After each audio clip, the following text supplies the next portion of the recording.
হাদিসে পাকে এসেছে তলাবাল ইলমি ফারদুন আলা কুল্লি মুসলিমিন,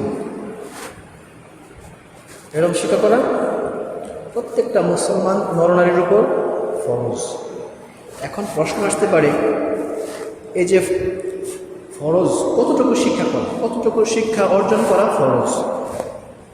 এখন এটা যখন আপনি পর্যালোচনা করবেন তখন দেখবেন যে এলমুল আইন আর একটা হচ্ছে এলমুল হাল, এই দুইটা অংশ পাবেন এই শিক্ষাটার মধ্যে। যদি চিন্তা করেন, এলমুল আইন হচ্ছে ওই অংশ যেটা সবসময় আপনার মস্তিষ্কে থাকতে হবে সারাক্ষণ, এটা হচ্ছে এলমুল আইন, যেটা সবসময় আপনার প্রয়োজন লাগবে।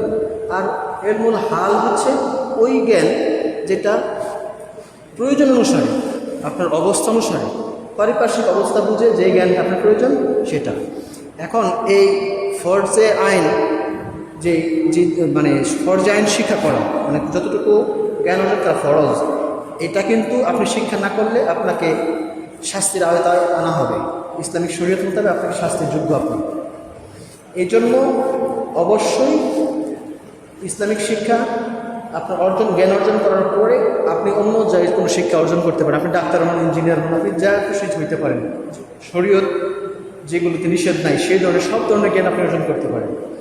এখন কথা হচ্ছে, আমি যে দুটা অংশ বললাম যে এলমুল আইন আর এলমুল হাল, দুটা জ্ঞানের কথা বললাম। এলমুল আইনের মধ্যে কয়েকটা অংশ আছে। একটা হচ্ছে এলমুল আকায়েদ, এটা হচ্ছে আপনার আকিদা, আপনার বিশ্বাস, আপনার ঈমান, তারপরে কোনটা শিরক, এরপরে কোনটা কুফরি, কোনটা জায়েজ, মানে এই সমস্ত বিষয়গুলো এই ইলমুল আকায়েদের মধ্যে আছে। এই আকায়েদের জ্ঞান যদি আপনার না থাকে, আপনি বুঝবেনও না কোন সময় আপনি ইসলাম থেকে বের হয়ে গেছেন।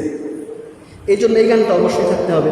তারপর আরেকটা অংশ আছে ইলমুল ফারায়েজ, মানে ইলমুল ফারায়েজের কিছু ব্যাপার আছে, ব্যক্তিগত ফরজ আছে কিছু। তারপরে আপনার ইসলামে যে আমরা আমলগুলো করি, নামাজের মধ্যে বিভিন্ন, এগুলোর মধ্যে ফরজ আছে, সম্পত্তির ব্যাপার স্যাপার আছে, এরকম অনেক ধরনের ফরজ যেগুলো আপনার উপর ফরজ, সেই ধরনের জ্ঞান হচ্ছে এটার মধ্যে। তারপর আছে মাহারিম, মাহারিম অর্থ হচ্ছে হালাল হারাম, এই ধরনের জ্ঞান আপনার থাকতে হবে।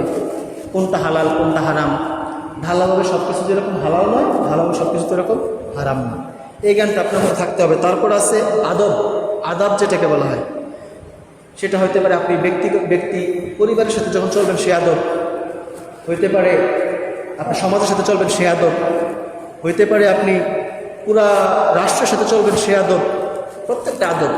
এই জন্য প্রত্যেককেই আপনাদের প্রথম অনুরোধ থাকবে, প্রত্যেকেই তাদের সন্তানকে অবশ্যই এই ইসলামিক সাধারণ যে জ্ঞানটা, যতটুকু ফরজ আইন, যতটুকু আইন, এতটুকু শিক্ষা তাদেরকে অবশ্যই ইনশাল্লাহ দিবেন। তারপর যেটা বলতেছিলাম এলমুল হাল, যেটা পরিস্থিতির উপর, মনে করেন আপনি একটা ব্যবসা করতে গেছেন, সেই ব্যবসা কীভাবে করলে ইসলামিক শরীয়ত মোতাবেক হবে, কীভাবে লেনদেন করবেন, এইগুলো নিয়মটা হচ্ছে এলমুল হালের উপর। সেটা অনেক ধরনের হইতে পারে। আপনার ব্যবসা যেরকম, আপনার কাজ যেরকম, সেই রকম কাজের উপর নির্ভর করে ওই জ্ঞানটা আপনার অর্জন করতে হবে আগে, যে ইসলামিক শরীয়ত আপনাকে কীভাবে সেই কাজটা পরিচালনা করতে বলবে। আসসালামু আলাইকুম ওয়া রাহমাতুল্লাহি ওয়া বারাকাতুহু।